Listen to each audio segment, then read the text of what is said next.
لله وكفى وسلام على عباده الذين اصطفى أما بعد أعوذ بالله من الشيطان الرجيم بسم الله الرحمن الرحيم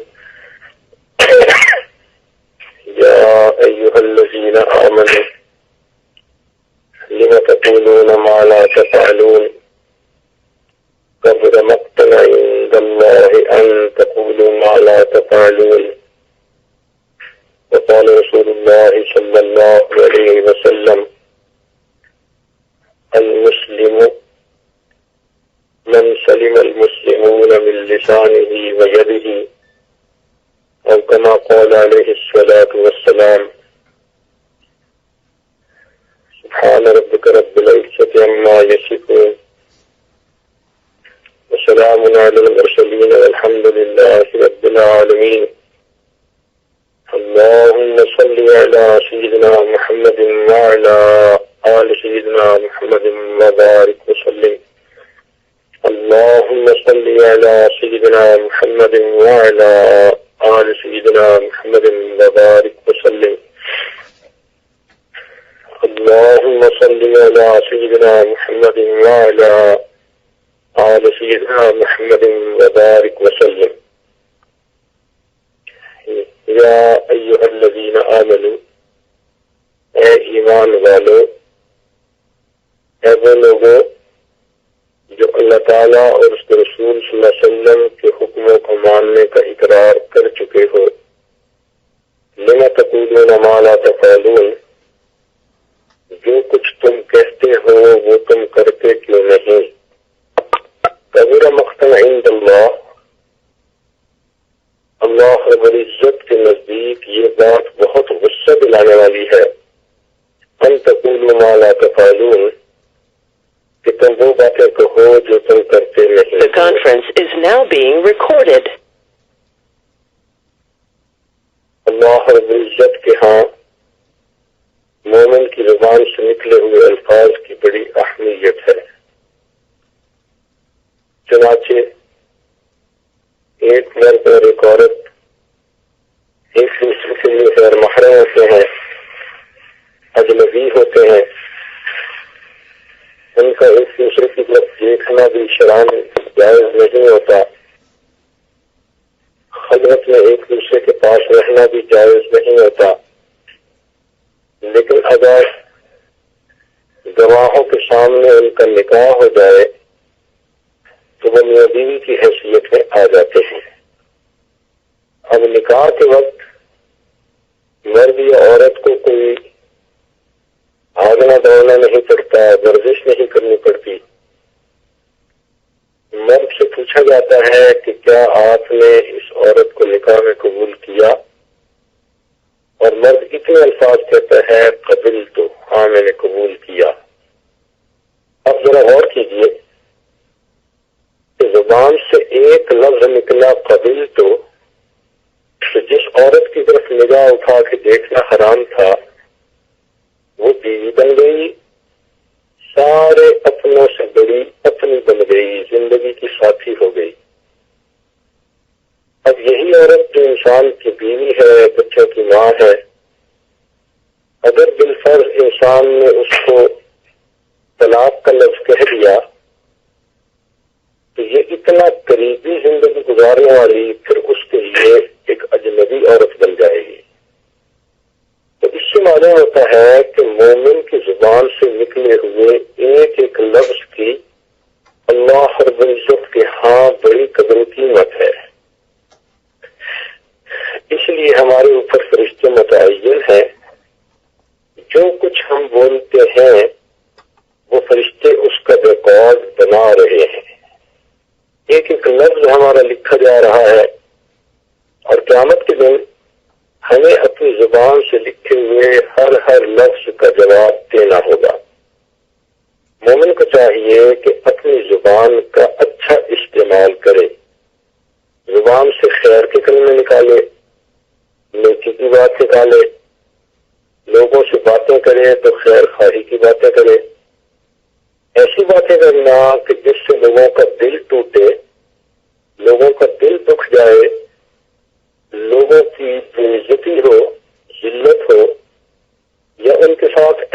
مذاق اڑایا جائے کہ ان کو برا لگے، شریعت نے ایسی باتوں سے منع فرما دیا۔ اس لیے حدیث قرآن مجید میں اللہ تعالیٰ کا ارشاد ہے، یا ایھا الذین آمنوا، اے ایمان والو، لا یسخر قوم من قوم عسیٰ ان یکونوا خیرا منہم، تم میں سے ایک جماعت دوسرے کے ساتھ مذاق نہ کرے، ہو سکتا ہے کہ جس سے تم مذاق کر رہے ہو وہ اللہ رب العزت کے نزدیک تم سے زیادہ بہتر ہو۔ تو گویا ہمیں اس بات کی تربیت دی گئی کہ اللہ رب العزت کی یہ ایک دی ہوئی نعمت ہے، اس نعمت کا اچھا استعمال کرنا چاہیے۔ اگر آپ غور کریں تو جس آدمی کو یہ زبان نہیں ملتی، جو گنگا ہوتا ہے، وہ کتنی بڑی نعمت سے محروم ہوتا ہے۔ ہم نے بعض نوجوانوں کو دیکھا، خوبصورت بھی ہے، صحت مند بھی ہے، ہر لحاظ سے وہ بہت ہی زیادہ قابل رشک ہے، لیکن ان کی زبان کام نہیں کرتی، وہ بول نہیں سکتے، گونگے ہیں، بیچارے اپنے جذبات کا اظہار بھی نہیں کر سکتے، اپنی بیوی سے، اپنی ماں سے، اپنے بھائی سے، زندگی کے بہت قریبی بندے سے بھی اپنی فیلنگز کو شیئر نہیں کر سکتے، اشاروں سے باتیں کرتے ہیں۔ تو اس وقت احساس ہوتا ہے کہ یا اللہ، یہ زبان کتنی بڑی نعمت ہے آپ کی، یہ اس لیے تو نہیں عطا کی گئی کہ ہم اس زبان سے کھٹی سیدھی باتیں نکالتے پھریں، ایسے الفاظ کہیں کہ جو لوگوں کے لیے پریشانی کا باعث بن جائیں۔ اسی لیے ہمارے بزرگوں نے یہ بات کہی کہ جرمہ صغیر و جرمہ کبیر، کہ زبان کی جسامت تو بڑی چھوٹی ہے، لیکن اس سے جو انسان گناہ کرتا ہے وہ بڑا موٹا ہوتا ہے۔ چنانچہ غیبت زبان سے کی جاتی ہے۔ غیبت کہتے ہیں کسی کی ایسی بات کہنا پیٹھ کے پیچھے جو اس کو بری لگے۔ اب ہمیں غیبت کا احساس نہیں ہوتا۔ حدیث پاک میں فرمایا گیا، الغیبت اشد من الزنا، کہ غیبت تو زنا سے بھی زیادہ بڑا جرم ہے۔ انسان جب غیبت کرتا ہے تو گویا ایک مردار کا گوشت کھا رہا ہوتا ہے۔ قرآن مجید میں اللہ تعالیٰ اسی طرح کا مضمون فرماتے ہیں کہ کیا تم کسی مردار کا گوشت کھانا پسند کرتے ہو؟ زبان سے ہی انسان جھوٹ بولتا ہے، اور جھوٹ سے اللہ رب العزت کو اتنی نفرت ہے کہ حدیث پاک میں فرمایا گیا کہ آدمی بسا اوقات جھوٹ بولتا رہتا ہے حتیٰ کہ اللہ تعالیٰ اس سے ناراض ہو کر اس کا نام جھوٹوں کے دفتر میں لکھوا دیتے ہیں۔ اسی زبان سے انسان چغلخوری کرتا ہے، اسی زبان سے انسان دوسروں پر بہتان لگاتا ہے، اسی زبان سے انسان دوسرے پر تان بھیجتا ہے۔ اب زبان تو چھوٹی سی ہے، لیکن دیکھیے کتنے بڑے بڑے گناہ اس سے ہوتے ہیں۔ ایک گناہ ایسا ہے کہ انسان کے اعمال کے ضائع ہونے کا سبب بن جاتا ہے۔ کسی زبان سے انسان چاہے تو اللہ پہ ایمان لائے اور اس کا اظہار کرے، اقرار باللسان و تصدیق بالقلب، زبان سے اس کا اقرار کرے اور دل سے تصدیق کرے، اور اسی زبان سے انسان بے احتیاطی کا کلمہ بول لے تو وہ کفریہ کلمہ بن جاتا ہے۔ چنانچہ بہت سارے ایسے کلمات ہیں جو علماء نے لکھے ہیں کہ یہ کفریہ کلمے ہیں اور ہمیں اس کا پتہ بھی نہیں ہوتا۔ مثال کے طور پہ دو بندے باتیں کر رہے تھے، ایک نے پوچھا کہاں رہتے ہو، دوسرے نے کہا کہ فلاں جگہ رہتا ہوں۔ اب پہلا مذاق میں کہتے اچھا نقل کفر کفر نباشت، وہ کہتا ہے کہ اچھا وہ خدا کے پچھاوڑے رہتے ہو. اب جس بندے نے کہا خدا کے پچھاوڑے، گویا اس نے کفریہ کلمہ بولا. چنانچہ علماء نے لکھا ہے کہ اگر دو بندے آپس میں بات کر رہے تھے اور ان میں سے ایک نے کہا بھائی یہ تو شریعت کا حکم ہے، اور سننے والے نے آگے سے کہہ دیا رکھ کرے شریعت کو فقد کفر، ان لفظوں کے بولنے سے یہ شخص کافر ہو گیا، کیونکہ اس نے دین کا مذاق اڑایا. حدیث اس لیے تو علماء نے لکھا ہے کہ انسان اپنے نفس کی خرابی کی وجہ سے، سستی کی وجہ سے، کاہلی کی وجہ سے فرض چھوڑ بیٹھے وہ گناہگار ہو جاتا ہے، کافر نہیں بنتا. لیکن اگر دین کی کسی بات کا مذاق اڑائے، اس کو کہتے ہیں استخفاف کرنا، تو سنت کا مذاق اڑانے سے بھی وہ شخص کافر ہو جاتا ہے. اس لیے زبان کا استعمال ہمیں بہت سوچ سمجھ کے کرنا چاہیے. نبی علیہ السلام نے ارشاد فرمایا کہ جو شخص مجھے دو چیزوں کے صحیح استعمال کی ضمانت دے دے، میں اس کو جنت میں گھر دلانے کی ضمانت دیتا ہوں. فرمایا ما بین لحجیہ و ما بین رجلیہ، وہ چیز جو دو جبڑوں کے درمیان یعنی زبان، اور جو چیز دو رانوں کے درمیان یعنی انسان کی شرمگاہ، تو جو شخص ان دو اعضاء کو صحیح استعمال کر لے، اللہ رب العزت کے پیارے حبیب صلی اللہ علیہ وسلم نے فرمایا میں اس شخص کو جنت میں گھر دلانے کی ضمانت دیتا ہوں. اگر آپ غور کریں تو یہ دونوں اعضاء پر ڈبل پروٹیکشن ہوتی ہے. مثلا زبان کو دیکھیں، ایک ہونٹوں کے ذریعے اس کے اوپر کور آ گیا اور ایک اللہ تعالیٰ نے دانتوں کی دیوار اس کے گرد بنا دی. تو ڈبل پروٹیکشن ہے تاکہ تم اس عضو کو استعمال کرنے سے پہلے ذرا سوچو.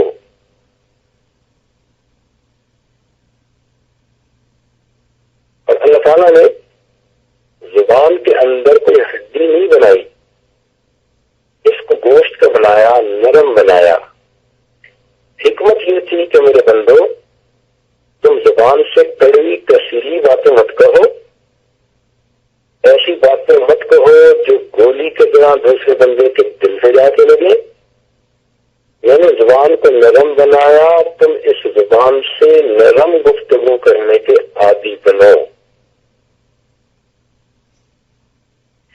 چنانچہ سیدنا صدیق اکبر رضی اللہ تعالی عنہ اکثر اپنی زبان کو پکڑ کر فرماتے تھے کہ اے زبان، اکثر لوگ تیری وجہ سے جہنم میں جائیں گے.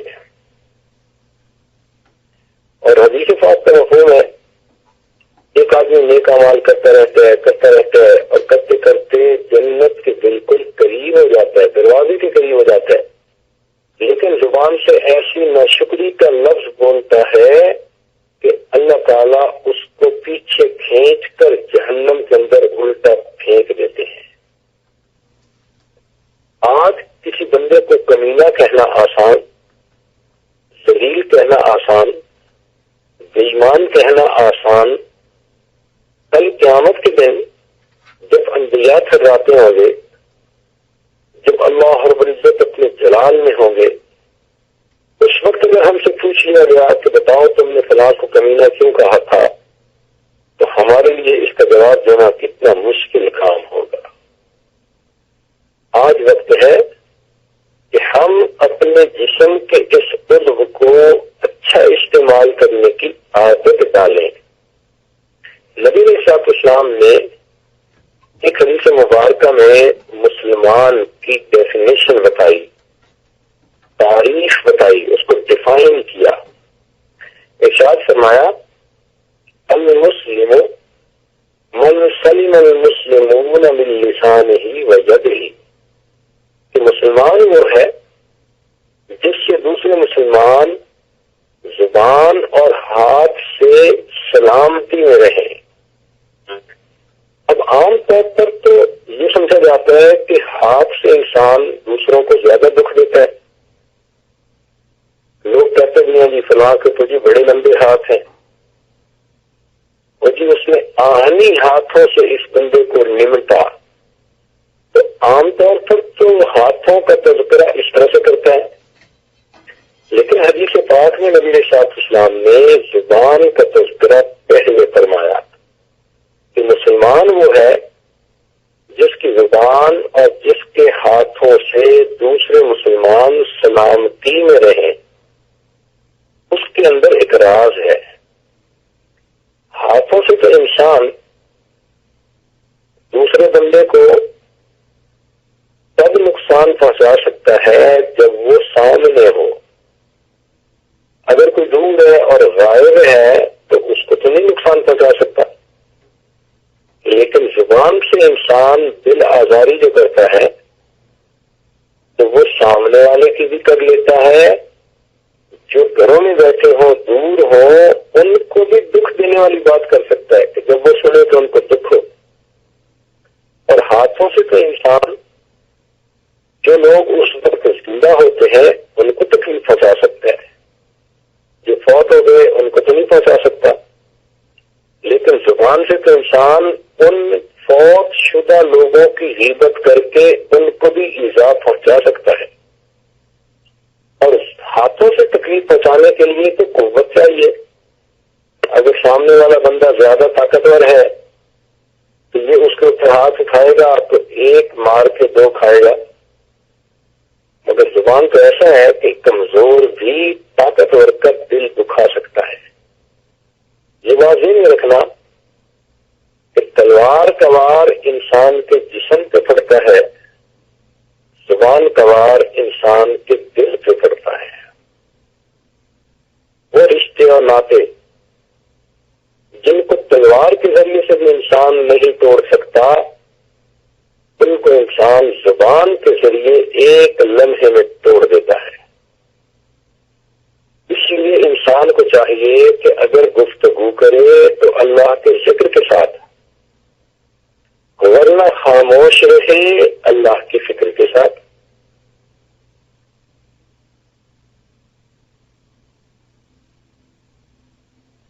جو شخص خاموش رہنے کی عادت ڈال لے اور اس وقت بولے جب ضرورت ہو، یہ شخص بہت بڑے فتنوں سے بچ گیا۔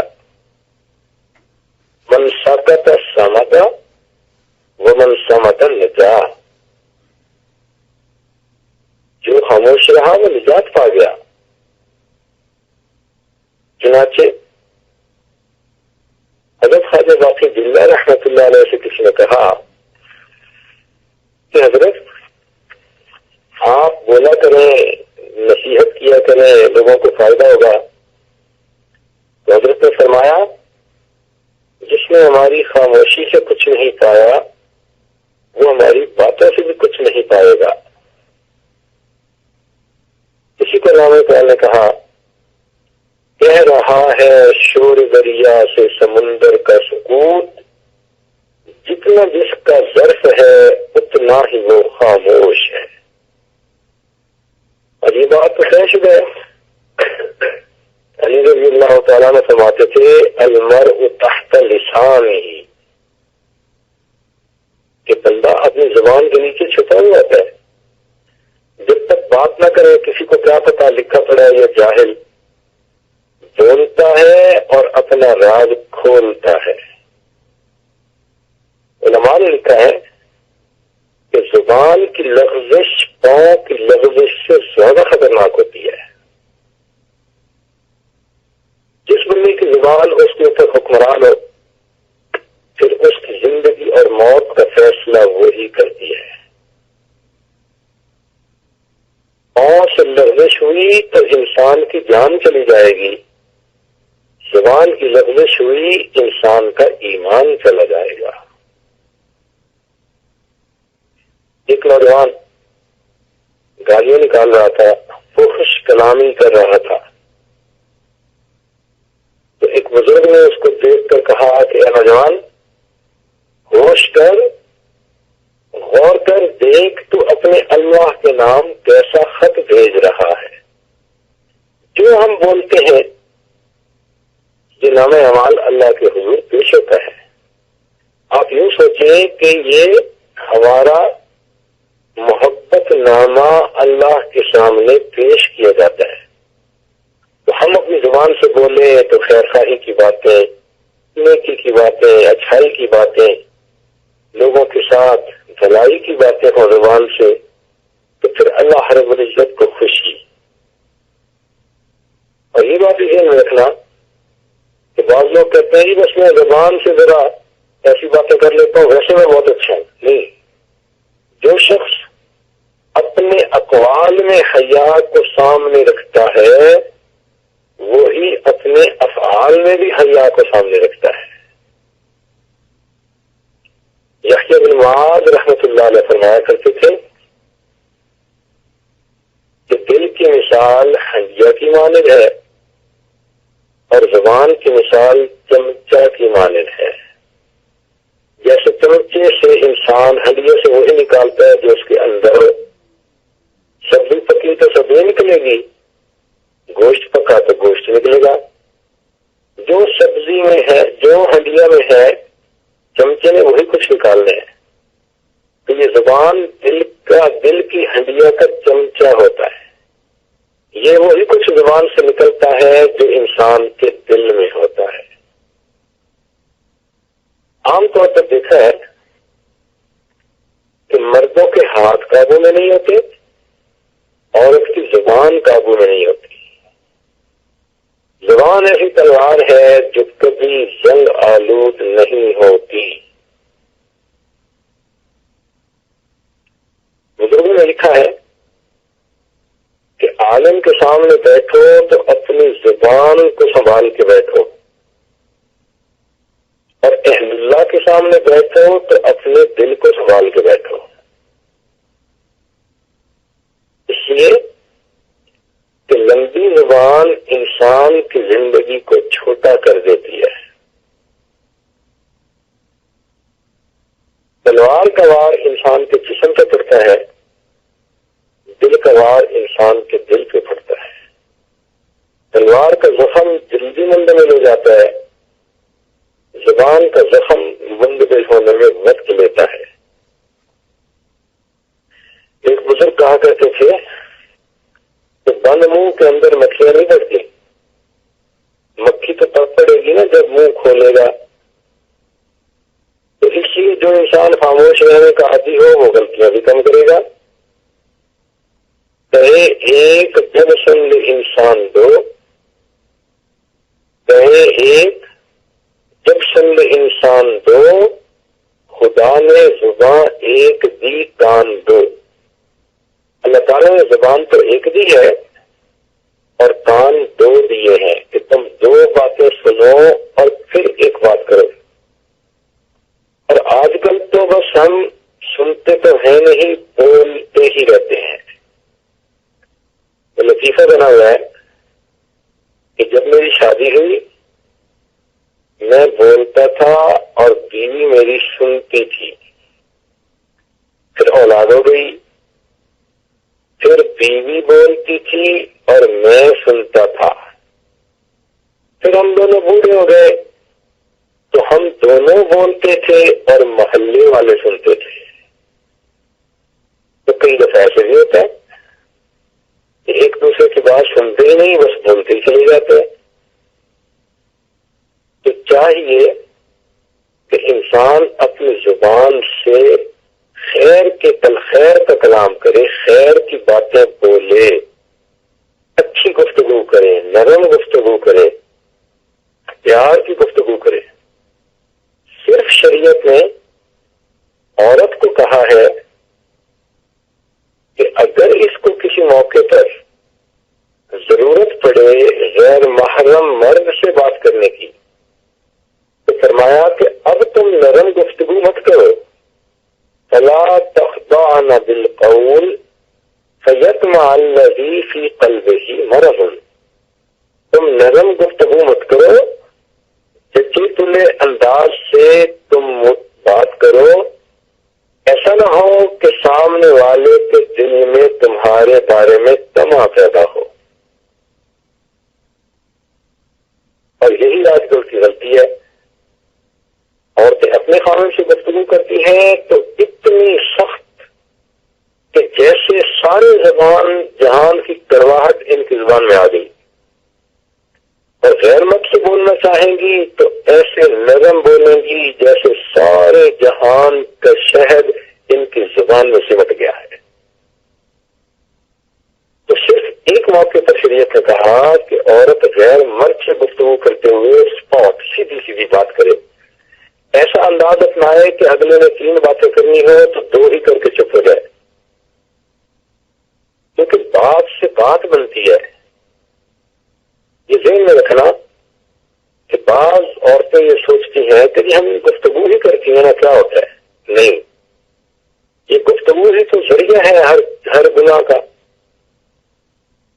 ہمیشہ انسان پہلے گفتگو کرتا ہے اور پھر گفتگو کرنے کے بعد ایک دوسرے سے ملاقات کی خواہش پیدا ہوتی ہے۔ ذرا غور کیجیے، ایک علمی نکتہ ہے کہ 1,24,000 انبیاء کرام تشریف لائے اور ان میں سے کسی نے دنیا میں یہ دعا نہیں مانگی کہ اے اللہ میں آپ کو دیکھنا چاہتا ہوں۔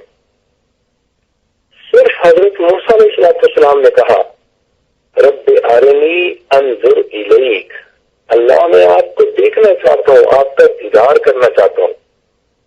تو مفسرین نے لکھا کہ حقیقت میں موسیٰ علیہ السلام کلیم اللہ تھے، بہت دور پر جاتے تھے، اللہ تعالیٰ سے ہم کلامی کرتے تھے۔ تو جب ہم کلامی ہوتی ہے تو لامحالہ ایک دوسرے کو دیکھنے کی، ملنے کی دل میں تمنا پیدا ہوتی ہے۔ اس لیے چاہے فون ہو،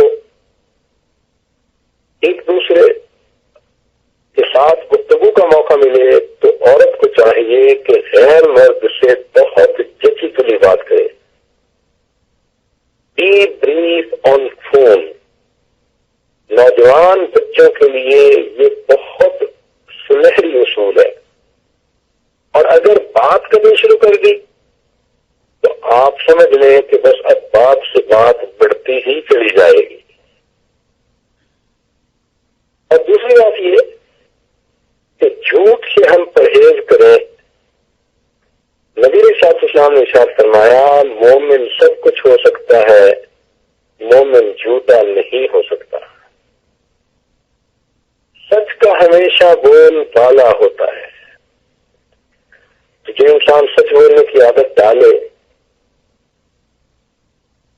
وہ اس سے دوسرے لوگ محبت کرتے ہیں۔ کسی نے لکھا کہ عقل مند انسان سوچ کر بولتا ہے اور بیوقوف انسان بول کر سوچتا ہے۔ بیوقوف کے گلے میں گھنٹی باندھنے کی ضرورت نہیں ہوتی، جب وہ بولتا ہے تو خود ہی بتا دیتا ہے کہ میں بیوقوف ہوں۔ اس لیے ہمارے بزرگوں نے کہا کہ پہلے ٹولو پھر بولو۔ انسان پہلے سوچ سمجھ لے اور پھر بات کرے۔ چنانچہ موقع پر کہی گئی بات سونے کی گلیوں کی مانے رہتی ہے۔ یہ ذہن میں رکھ لیں کہ نرم جواب دوسرے بندے کے غصے کو ہمیشہ ختم کر دیتا ہے۔ اس لیے جب میاں بیوی آپس میں گفتگو کریں تو نرم گفتگو کریں، پیار محبت کی گفتگو کریں۔ یہ ایک دوسرے کے ساتھ محبت کی گفتگو ایک دوسرے کے دل میں محبت کے اضافے کا سبب بنتی ہے۔ جس طرح زبان کی رنگت سے ہاضمے کا اندازہ لگ جاتا ہے، اسی طرح زبان کی شیرینی سے انسان کی خوش اخلاقی کا اندازہ لگ جاتا ہے۔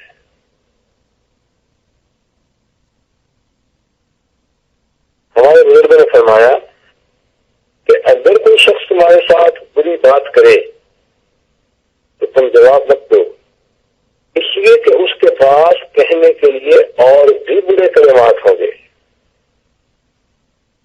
چنانچہ علماء نے لکھا ہے کہ اللہ تعالیٰ کو 6 چیزوں سے نفرت ہے۔ اس کو ذرا سنیں اور دل کے کانوں سے سنیں کہ اللہ رب العزت کو 6 چیزوں سے نفرت ہے۔ ایک، اونچی آنکھیں۔ بعض لوگوں کی آنکھیں نا ہر وقت غیر کے چہرے دیکھتی پھرتی ہیں، گردن تنی رہتی ہے، آنکھیں کھلی رہتی ہیں، دوسروں کے چہروں پر پڑتی ہیں، ان کے عیب کے ڈھونڈتی پھرتی ہیں۔ اے کاش یہ آنکھ بند ہو جاتی، یہ گردن جھک جاتی، نگاہیں اپنے سینے پہ پڑتی کہ میرے اپنے اندر کیا عیب چھپے ہوئے ہیں۔ دوسرا فرمایا جھوٹی زبان، اس سے بھی اللہ رب العزت کو نفرت ہے۔ اور تیسرا فرمایا کہ برے منصوبے باندھنے والا دل۔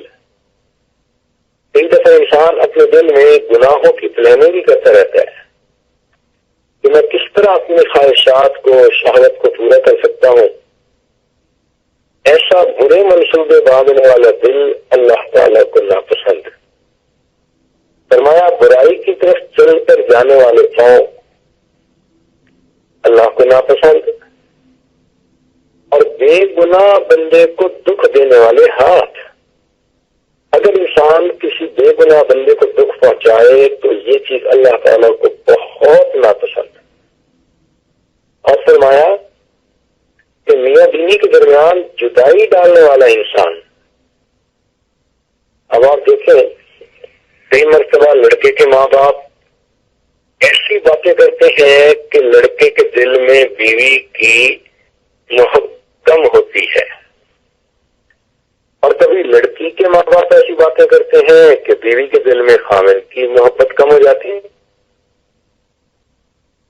تو جو شخص بھی میاں بیوی کے درمیان دوری کا سبب بنے گا، یہ شخص اللہ رب العزت کو ناپسند ہوگا۔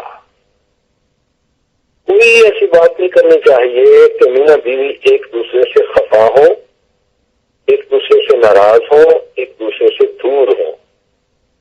یہ میاں بیوی کا محبت و پیار سے رہنا اللہ کو اتنا پسند ہے کہ شریعت نے کہا کہ اگر کسی وجہ سے میاں بیوی میں مس انڈرسٹینڈنگ ہو گئی اور کوئی بندہ ان کے درمیان سلو کروانا چاہتا ہے، تو اب اگر یہ سلو کرنے والا بندہ کوئی غلط سٹیٹمنٹ بھی دے دیتا ہے تو گو کہ یہ جھوٹ ہے، مگر مقصد نیک، اس لیے اللہ تعالیٰ اس جھوٹ پر قیامت کے دن بندے کی پکڑ نہیں فرمائیں گے۔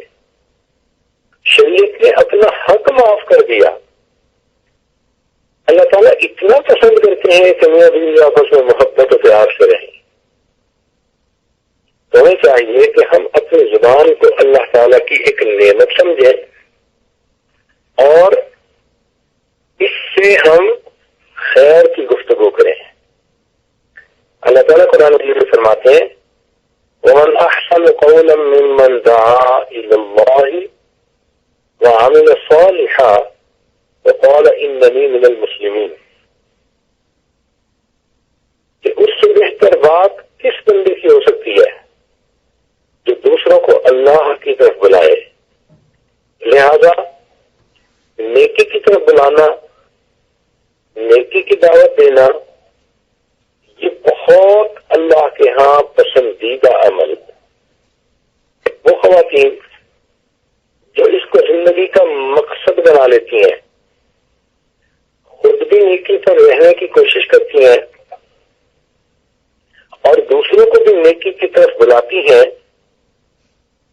یہ اس دنیا میں اللہ کی سفیر ہوتی ہیں، یہ اس دنیا میں اللہ کی ایمبیسیڈر ہوتی ہیں۔ یہ غفلت میں پڑی ہوئی عورتوں کو، گناہوں میں چھپی ہوئی عورتوں کو اللہ رب العزت کی طرف بلاتی ہیں اور نیکی کی طرف ان کو لاتی ہیں۔ مردوں کو بھی یہی کام کرنا چاہیے۔ دوسرے مردوں سے گفتگو کریں تو خیر کی گفتگو کریں، اچھی گفتگو کریں، اور میاں بیوی خیر کے کام میں ایک دوسرے کا تعاون کریں۔ یہ ذہن میں رکھنا کہ جو میاں بیوی نیکی پر ایک دوسرے کا تعاون کریں گے تو اللہ رب العزت کو خوش کریں گے۔ اللہ تعالیٰ نے قرآن مجید میں فرمایا تعاونوا علی البر والتقوی، تم نیکی اور تقوی میں ایک دوسرے کا تعاون کرو۔ تو اگر خامن نیک بننا چاہتا ہے تو بیوی تعاون کرے، بیوی نیک بننا چاہتی ہے خامن تعاون کرے، نیکی کے راستے میں رکاوٹ نہ بنے۔ رکاوٹ بنیں گے تو اللہ رب العزت کی نظروں سے گر جائیں گے۔ چنانچہ جو شخص ہمیشہ سچ بولتا ہے اللہ رب العزت اس بندے کی زبان سے نکلی ہوئی دعا کو رد نہیں فرماتے۔ چنانچہ علماء نے لکھا ہے کہ جو شخص سچ بولنے کا عادی ہو اس زبان سے جب بھی کوئی دعا نکلتی ہے اللہ تعالیٰ نکلی ہوئی ہر دعا کو قبول فرما لیتے ہیں۔ سچ کی ایک اور خوبصورتی ہے کہ جھوٹ کتنا ہی تیز کیوں نہ بھاگے، سچ بالآخر اس کو جا کر پکڑ لیتا ہے۔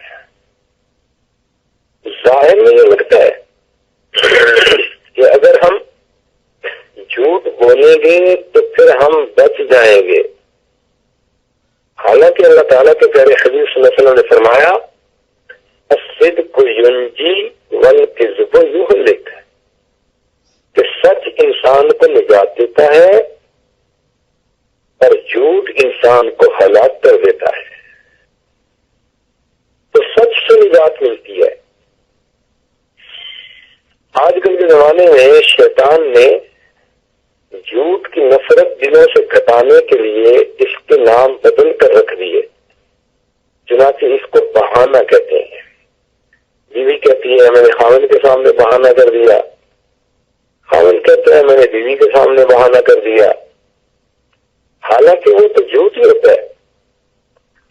نبی علیہ السلام تشریف لائے تو آپ نے ارشاد فرمایا وہ عشق لأتمم مکارم الاخلاق، میں مکارم اخلاق کی تعلیم کے لیے مبعوث ہوا ہوں۔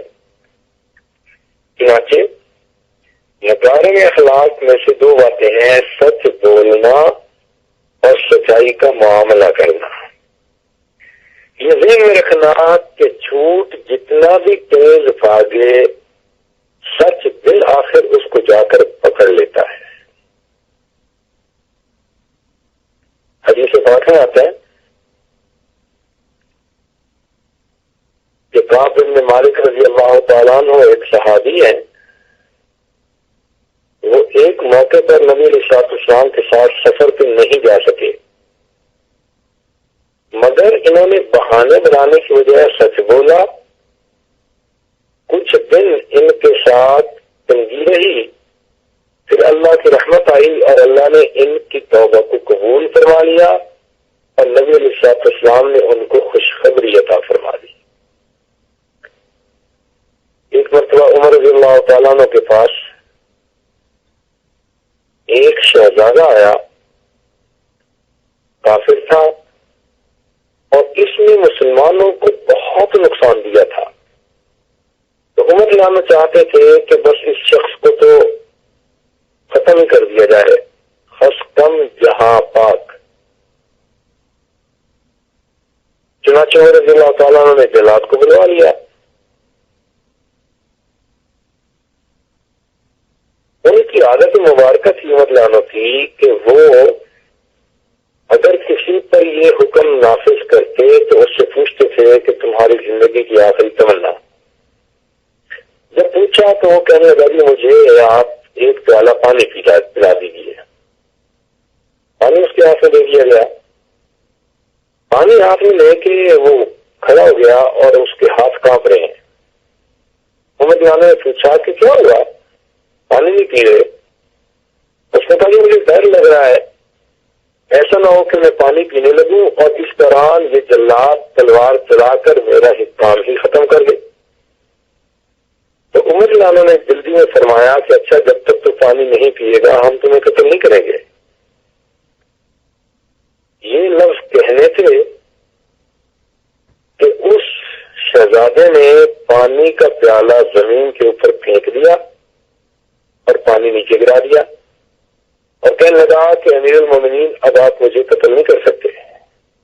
آپ نے مجھے قول دیا کہ جب تک میں پانی نہیں پیوں گا مجھے آپ قتل نہیں کریں گے. پانی تو میں نے نہیں پیا, آپ کیسے قتل کر سکتے ہیں؟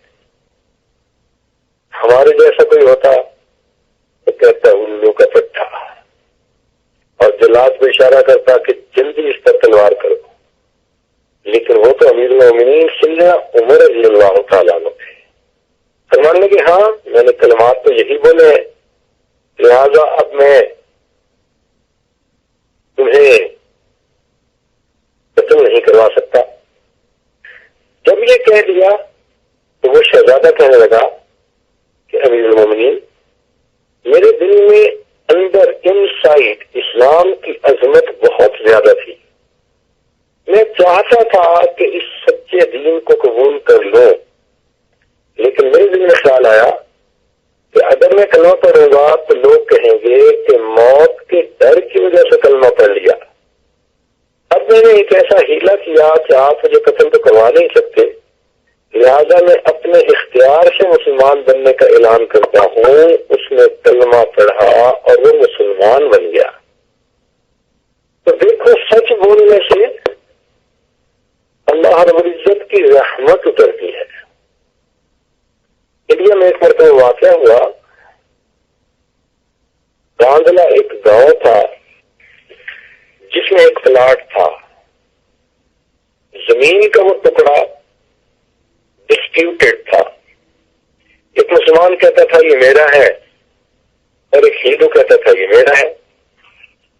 خیر دونوں کا پرسنل معاملہ تھا, لیکن مسلمان بڑا سمارٹ بنا اور اس نے یہ کہہ دیا کہ اگر یہ زمین کا ٹکڑا مجھے مل گیا تو میں اس پہ مسجد بناؤں گا.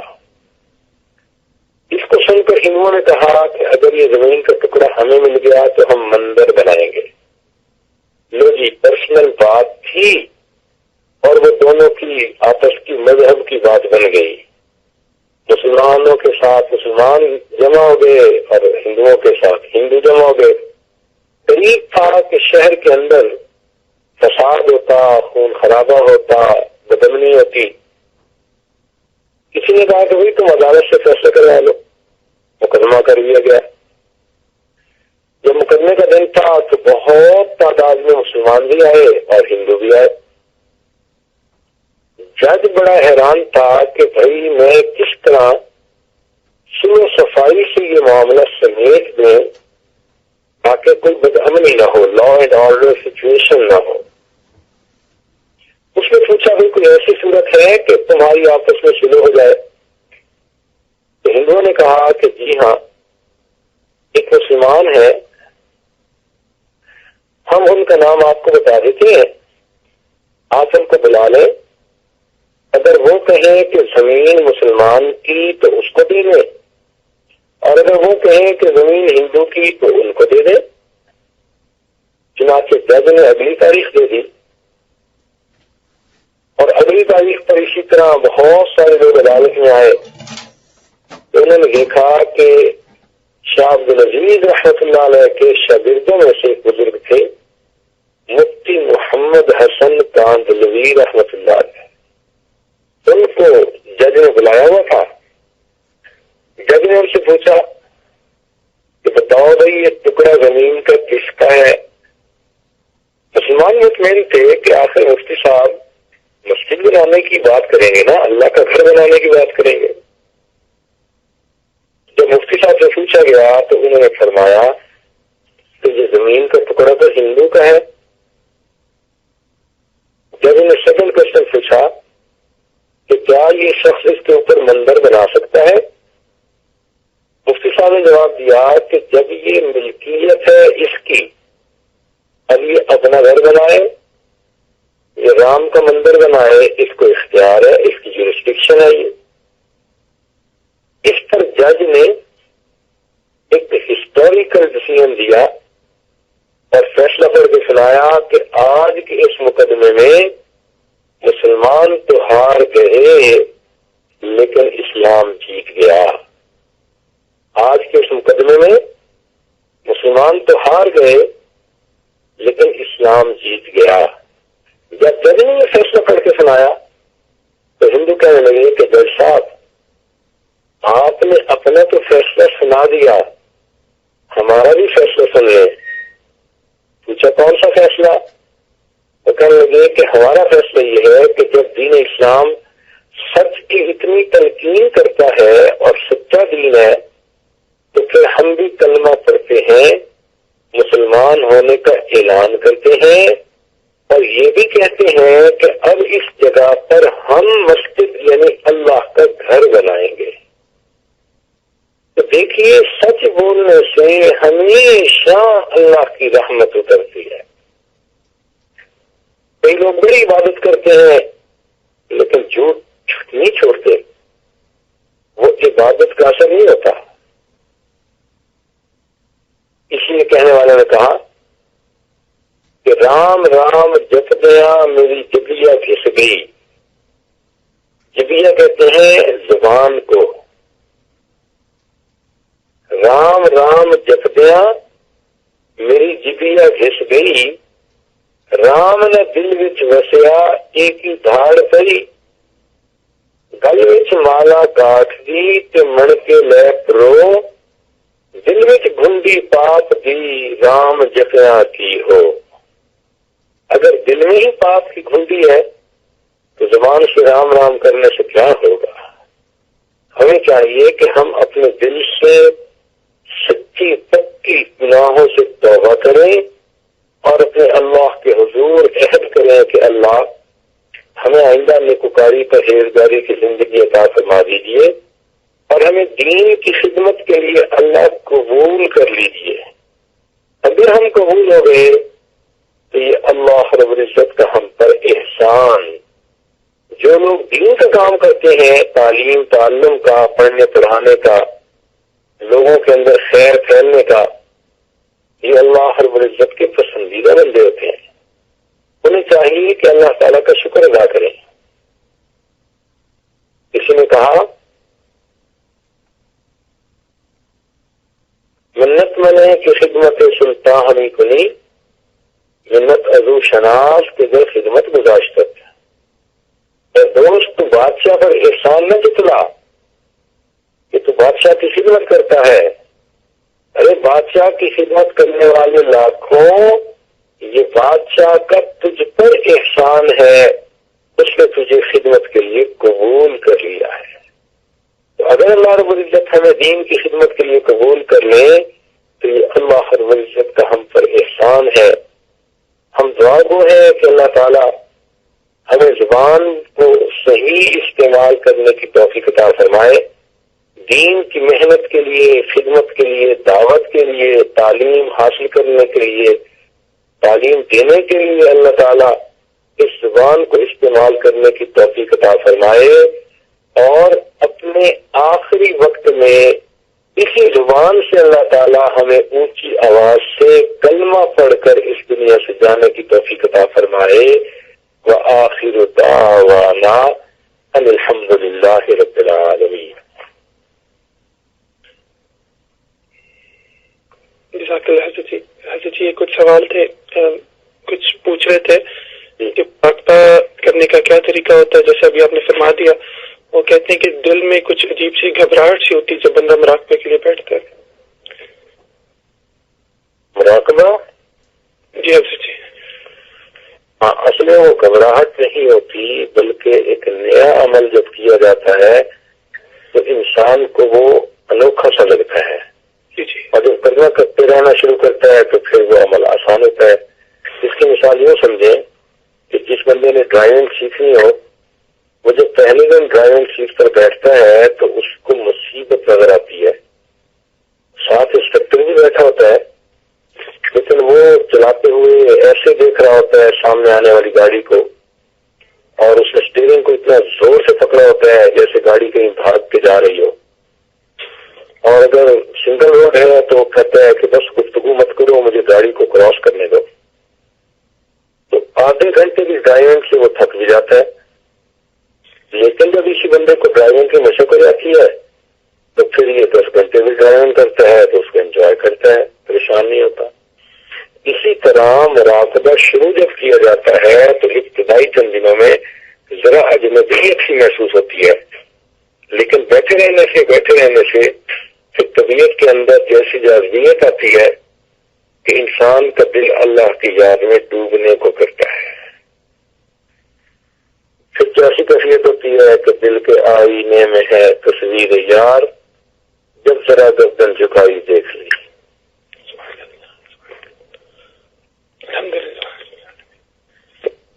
حضرت کچھ لوگوں کو وقوف قلبی کے بارے میں تھوڑے اشکال تھے کہ وقوف قلبی میں جو ہے اللہ تعالیٰ کا دھیان ہے، تو دل میں یہ رکھنا کہ اللہ اللہ کہہ رہا ہے یا کس، یعنی کہ کیا ایگزیکٹلی ہوتا ہے وقوف؟ نہیں، اللہ اللہ کرنا نہیں ہوتا. یس، بس اللہ کی طرف ایک دھیان رہے. آپ یوں سوچیں کہ جس طرح ایک بھائی اپنے دفتر میں جائے اور دوسرا بھائی عدالت میں کسی مقدمے کی وجہ سے جائے، تو دفتر میں جانے والا راستے میں بھی اسی بھائی کے بارے میں سوچ رہا ہوتا ہے کہ اب اس کا مقدمہ چل پڑا ہوگا، وکیل آ گیا ہوگا، پتنی جج نے کیا کہا ہوگا، وکیل نے کیا کہا ہوگا. اب وہ دفتر میں کام تو کرتا ہے، لیکن دفتر کا بیشتر حصہ وہی خیال بار بار اس کے ذہن میں آتا ہے کہ پتہ نہیں میرے بھائی کے اس کا کیا فیصلہ ہوا، کیا ہوا. اور جب بھائی سے گفتگو ہوتی ہے تو وہ کہتا ہے جی بھائی میرا تو سارا دن آپ ہی کا خیال رہا. تو جس طرح ایک بندہ دفتر کا کام کر رہا ہے، اپنی لیٹر لکھ رہا ہے، فائلیں سمیٹ رہا ہے، ڈاک نکالتا ہے دفتر کی، لیکن اس کا ذہن سوچ بھائی کی طرف لگی ہوتی ہے. اسی طرح مومن اپنی دنیا کے سب کام سمیٹتا ہے مگر اس کی توجہ اللہ رب العزت کی طرف لگی ہوئی ہوتی ہے. حضرت اس میں رسوخ کیسے پیدا کیا جائے کہ تو میں رہا رہینے ستمہائے روزگار لیکن تیرے خیال سے غافل نہیں رہا. انسان کی ایسی کیفیت ہو جاتی ہے کہ ہاتھ کارول دل یارول، ہاتھ کام کاج میں مشغول ہوتے ہیں مگر دل اللہ تعالیٰ کی یاد میں مشغول ہوتا ہے. یہ ایسا ہی ہے جیسے محبت کا تعلق ہو کہیں تو دن میں 2-4 دفعہ کوئی یاد نہیں آتا، دن میں سینکڑوں دفعہ اس کا دھیان آتا ہے.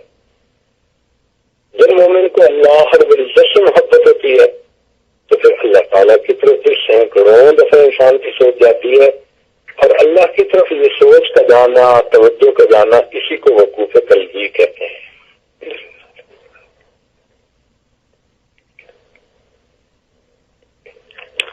جی حضرت کچھ بھائیوں اور بہنوں نے باطنی بیماریوں کے بارے میں لکھا تھا. حضرت میں یہ 4-5 سوالوں کو ایک ہی سوال کر کے میں حضرت عرض کر دیتا ہوں.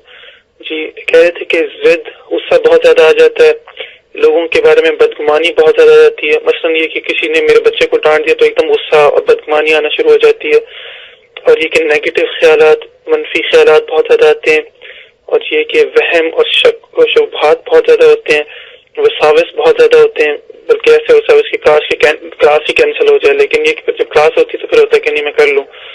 پھر یہ ہوتا ہے کہ حضرت کہ طبیعت یعنی بہت اچاٹ رہتی ہے اور اپ ڈاؤن ہوتی رہتی ہے. تو حضرت اس کے بارے میں یہ کافی حضرات نے اور خواتین نے یہ سوال لکھے تھے. جی بس دیکھیں یہ جو آپ نے باتیں بتائی ہیں نا کہ طبیعت میں غصے کا آنا یا بدگمانی کا ہونا یا انسان کے دل میں کسی کے بارے میں کینہ اور حسد ہونا، یہ ساری ہیں باطنی بیماریاں. اور ان باطنی بیماریوں کے لیے اللہ کا ذکر جو ہے نا وہ تریاق ہے. نبی علیہ السلام نے ارشاد فرمایا ذکر اللہ شفاء القلوب، کہ اللہ کا ذکر دلوں کے لیے شفا ہے.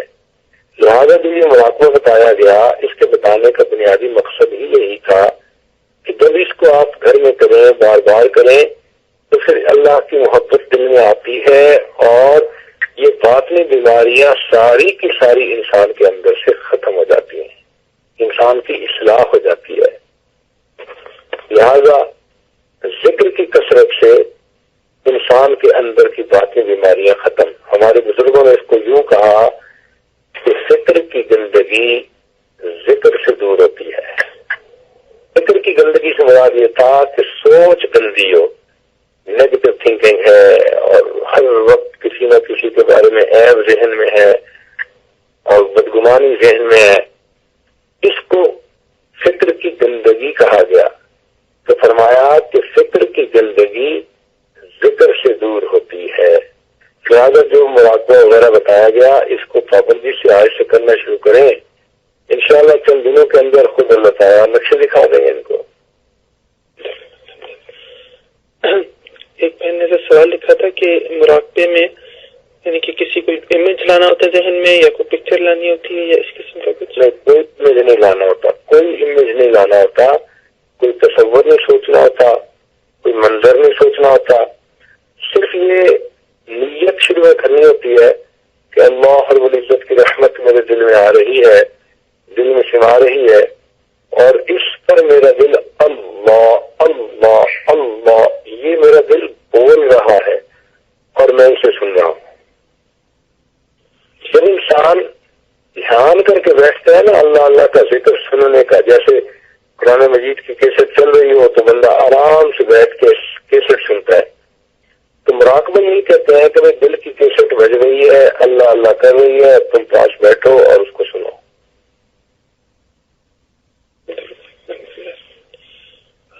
کچھ خواتین کی طرف سے سوال تھے اور ینگ مسلمس کی طرف سے تھے۔ خواتین کہہ رہی ہیں کہ ہمارے شوہر چاہتے ہیں کہ ہم امریکن ڈریس میں جائیں، دوستوں کے سامنے آئیں، ان سے بات چیت کریں ورنہ ہماری انسلٹ ہوتی ہے۔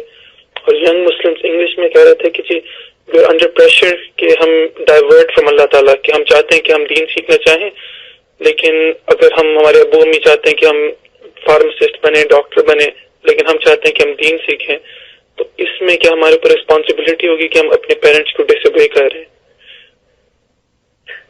نہیں، ایسی بات نہیں ہے۔ مقصد زندگی اللہ رب العزت کی بندگی۔ دنیا میں انسان جو کچھ کرتا ہے وہ ضروریات کو پورا کرنے کے لیے کرتا ہے۔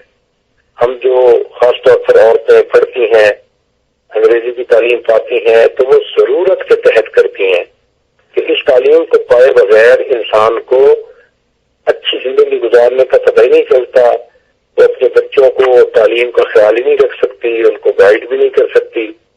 ماں ہی ان پڑھ ہے تو بچوں کو کیا بتائے گی؟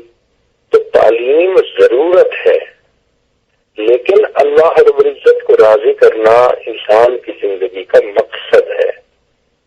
اب ضرورت کی خاطر انسان مقصد کو بھول جائے تو یہ چیز جائز نہیں ہوتی۔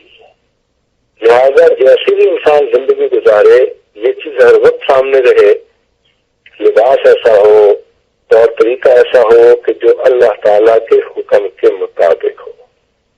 اس پر اللہ تعالیٰ دنیا میں بھی عزتیں دیتے ہیں اور اللہ تعالیٰ آخرت میں بھی کامیابیاں دیتے ہیں۔ دل تو یہ چاہتا ہے کھاؤ پیو اور عیش کرو، مگر جس نے زندگی کا یہ مقصد بنا لیا تو پھر اس نے آخرت کی کیا تیاری کی؟ اس لیے شریعت کے مطابق زندگی گزارنا اور اللہ رب العزت کی نگاہوں میں انسان کا قبول ہو جانا یہ مقصد زندگی ہے۔ اللہ تعالیٰ اپنا فضل فرماتے ہیں، ہم نے یہ دیکھا ہے کہ جو انسان اللہ کا بن جاتا ہے اللہ تعالیٰ اس بندے کے بن جاتے ہیں۔ من کان للہ کان اللہ لہ، جو اللہ کا ہو گیا اللہ تعالیٰ اس کے ہو جاتے ہیں، اور اللہ تعالیٰ اس بندے کو پھر دنیا میں عزتیں بھی دیتے ہیں، رزق بھی دیتے ہیں، سکون بھی دیتے ہیں، سب نعمتوں سے نوازتے ہیں۔ اللہ تعالیٰ کو خوش کر لیجئے، ربا تو راضی کہ سارا جگ راضی۔ ہم اللہ تعالیٰ کو خوش کر لیں، انشاءاللہ آپ دیکھیں کہ اس کی وجہ سے اللہ تعالیٰ لوگوں کے دلوں میں عزت پیدا کر دیں گے، لوگ محبت دیں گے، پیار دیں گے اور ہم خوشیوں بھری زندگی گزاریں گے۔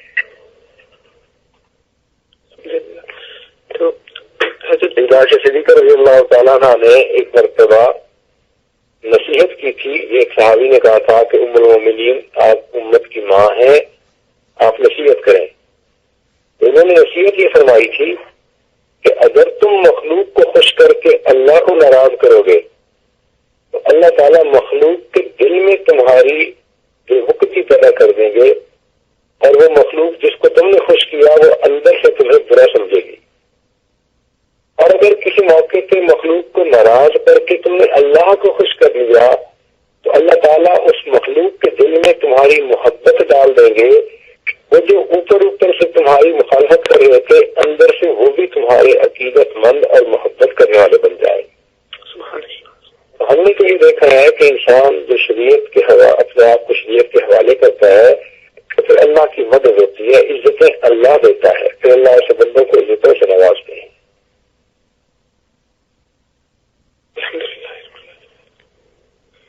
حضرت کچھ سوالات سلسلے میں آئے تھے کہ رابطہ شیخ میں ہم بہت ہیلپ لیس ہیں, کانٹیکٹ وغیرہ میں مشکل ہوتی ہے, تو ایسے سلسلے میں کیا کیا جائے؟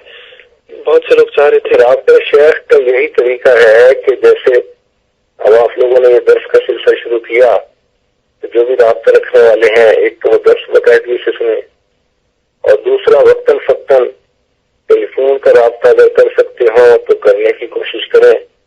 دعائیں تو سب کے لیے ہوتی رہتی ہیں, انشاءاللہ اللہ تعالیٰ خیر کا معاملہ فرمائیں گے, اور اللہ تعالیٰ کسی بندے کو دوری کی وجہ سے محروم نہیں ہونے دیتے.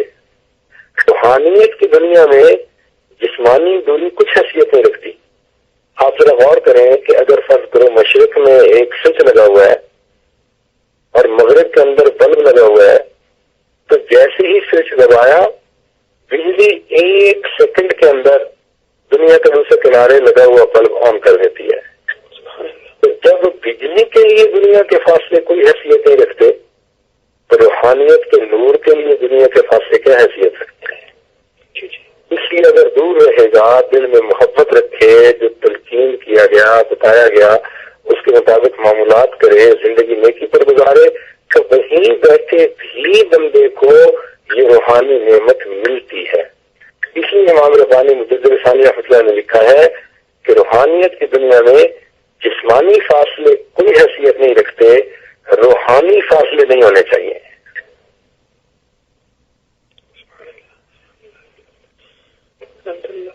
حضرت ایک سوال تھا کہ مستند سلسلے کون کون سے ہیں؟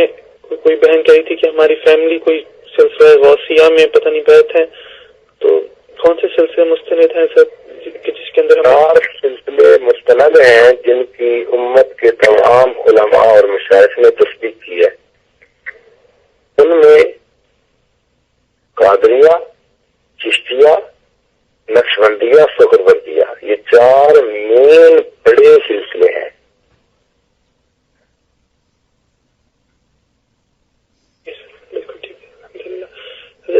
دین دنیا میں کیسے بیلنس پیدا کریں؟ کیونکہ دنیاوی زندگی ہے, جاب ہے, بچے ہیں, بیوی وغیرہ ہے, تو اس کو دین کو کیسے آپس میں بیلنس کریں؟ لیکن دین ہمیں یہ تو نہیں کہتا کہ ہم نیک بن گئے ہیں تو اب بیوی سے مت بولیں اور غار میں رہیں اور بچوں سے مت بولیں. نہیں, دین تو کہتا ہے کہ گھر میں محبت پیار سے رہیں, اچھا خاوند بن کے رہیں, اچھی بیوی بن کے رہیں, اچھی اولاد بن کے رہیں, آپس میں الفت و محبت کی زندگی گزاریں.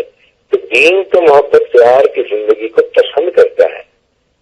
اس لیے بیلنس یہی ہے کہ انسان جو کام بھی کرے بس یہ سوچ لے کہ اس کام میں نبی علیہ السلام کی مبارک سنت کیا ہے, اللہ کا حکم کیا ہے. اگر اس کے مطابق اپنی زندگی کو کرتا جائے گا تو انشاءاللہ دنیا میں بھی سکون اور آخرت میں بھی سکون. حدیث پاک میں آتا ہے کہ ان اللہ جعل العزت والوقار لمن تابع امری, کہ اللہ تعالیٰ اس بندے کو عزت اور وقار دیتا ہے جو اللہ کے امر اور حکم کی پیروی کرتا ہے. وجعل الذلة والصغار لمن خالف امری, اور جو اللہ کے حکموں کی خلاف ورزی کرتا ہے اللہ تعالیٰ اس کو ذلت عطا کرتے ہیں اور وہ بندہ دنیا کے اندر پریشان حال ہوتا ہے. اور آپ دیکھیں کہ جو بندہ دین سکون اس کو نہیں ہوتا، دل پریشان ہوتا ہے، نہ دنیا سے نہ دولت سے نہ گھر آباد کرنے سے، تسلی دل کو ہوتی ہے خدا کو یاد کرنے سے۔ اللہ کی جو ہے وہ نیکی والی زندگی انسان گزارے تو پھر اللہ کی مدد ہوتی ہے۔ چنانچہ حدیث پاک میں آتا ہے، حدیث قدسی، اللہ تعالیٰ فرماتے ہیں اے بندے ایک میری مرضی ہے ایک تیری مرضی ہے، اے بندے ایک میری مرضی ہے ایک تیری مرضی ہے، اگر تو چاہے کہ وہ پورا ہو جو تیری مرضی ہے تو میں تجھے تھکا بھی دوں گا اور تیری مرضی کو بھی پورا نہیں ہونے دوں گا، اور اگر تو چاہے کہ وہ پورا ہو جو میری مرضی ہے، اے میرے بندے میں تیرے کاموں کو بھی سنوار دوں گا اور تیری مرضی کو بھی پورا کر دوں گا۔ حضرت بہت سے لوگوں نے حضرت اپنے میاں کے لیے، بیویوں کے لیے، بچوں کے لیے خصوصی دعاؤں کی درخواست کی ہے حضرت۔ انشاءاللہ یہ آگے زیادہ رہے گا، سب کے لیے دعا کرے گا۔ جی حضرت آخری سوال یہ تھا کہ کچھ مرد جو ہیں وہ طلاق وغیرہ کی دھمکیاں دیتے ہیں، وہ فیملی کی طرف سے بھی دھمکی ہوتی ہے کہ اچھا کسی نے پردہ شروع کر دیا یا ایسے کر دیا، ایسے سلسلے میں کیسے حکمت سے کام لیں کہ اس چیز سے بندہ بچ سکے؟ ہاں بس اس قسم کی دھمکیاں دینے والے لوگ کبھی نہ کبھی زبان سے یہ کلمہ نکال کے بیٹھتے ہیں اور پھر بعد میں پریشان بھی ہوتے ہیں۔ جی اور اللہ تعالیٰ اپنی حفاظت فرمائے اور خوشیاں بڑی زندگی نصیب فرمائے۔ ہم سب عورتوں کے لیے، مردوں کے لیے دعا گو ہیں، اللہ تعالیٰ سب کو اپنے مقبول بندوں اور بندیوں میں شامل فرمائے اور سب کو پرسکون زندگی اللہ تعالیٰ عطا فرمائے۔ آمین آمین سب آمین انشاءاللہ تعالیٰ۔ اگر دعا فرما دیجیے۔ ہاں، دعا سے پہلے تھوڑی دیر کے لیے جو مراقبہ بتایا گیا اس کی مشق کر لیں۔ طریقہ یہ ہے کہ آنکھوں کو بند کر لیں، سر کو جھکا لیں، دنیا اور جو کچھ دنیا میں ہے اس سے ہٹ کٹ کے اللہ رب العزت کی یاد میں ڈوب جائے۔ انسان جب اپنے اندر جھانکتا ہے اسے اپنی اصل تصویر نظر آتی ہے۔ اپنے من کے دریچے کو کھولیے، اپنی اصل تصویر کو دیکھیے۔ ظاہر والا دل بدل دے، میرا غفلت میں ڈوبا دل بدل دے، بدل دے دل کی دنیا دل بدل دے، خدایا فضل فرما دل بدل دے، گنہگاری میں کب تک عمر کاٹوں، گنہگاری میں کب تک عمر کاٹوں، بدل دے میرا رستہ دل بدل دے، سنوں میں نام تیرا دھڑکنوں میں، سنوں میں نام تیرا دھڑکنوں میں،